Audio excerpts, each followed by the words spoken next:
Hey, this is Mellow with Mediocrity. Playing Titan Souls for the very first time. It's kind of like Shadow of the Colossus mixed with Dark Souls. It's very brutal. It can be. I didn't know that. It's a little easy to begin with. These 4 bosses in the very first area.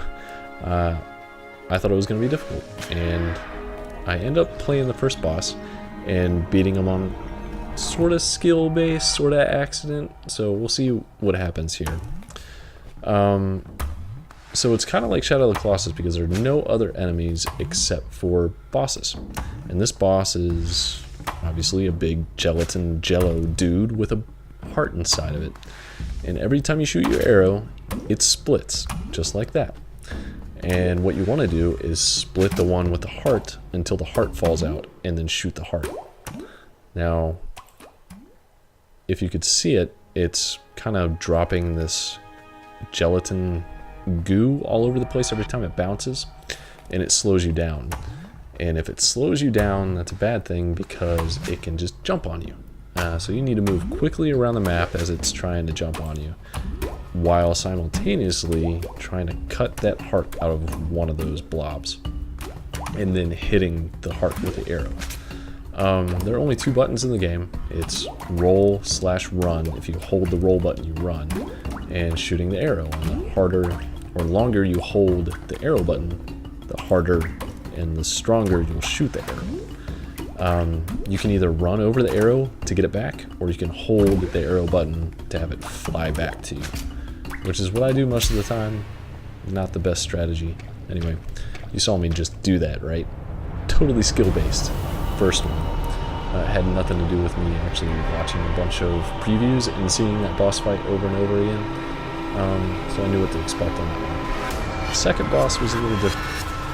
That'll be coming up next.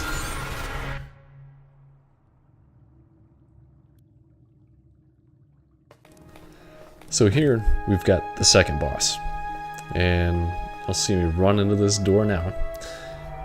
It's a weird dude. It's a cube with an eye on one side and a laser shoots out of the eye.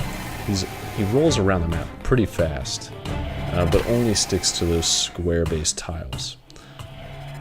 I died about 4 or 5 times before I just accidentally shot an arrow, and when I was bringing it back to myself, it just hit him in the eye.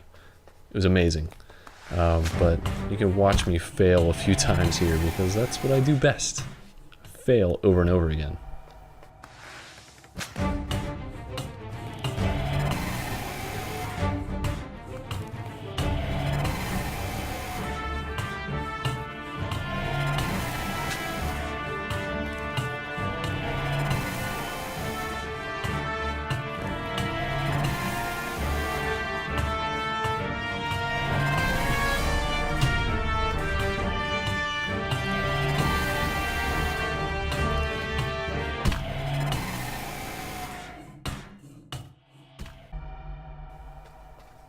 With just 4 bosses in and about 15, maybe 20 deaths, I welcome 100 more deaths. This game is so fun, and it was definitely worth every penny of the $14 I paid. I think it's like 13, 14 bucks for PS Plus members, 15 bucks normally or something, but there's a lot of content here, and it's super difficult. And if you like difficult games like Dark Souls and Shadow of the Colossus and that kind of thing, this is right up your alley, and I totally recommend it. See, I just beat that dude, and that was on accident. It was awesome. But with the bosses I'm at now, it's going to take a lot of skill, and it's going to take a lot of practice, so that's what I'm doing now. Totally recommend it. Pick it up if you have PlayStation or PC.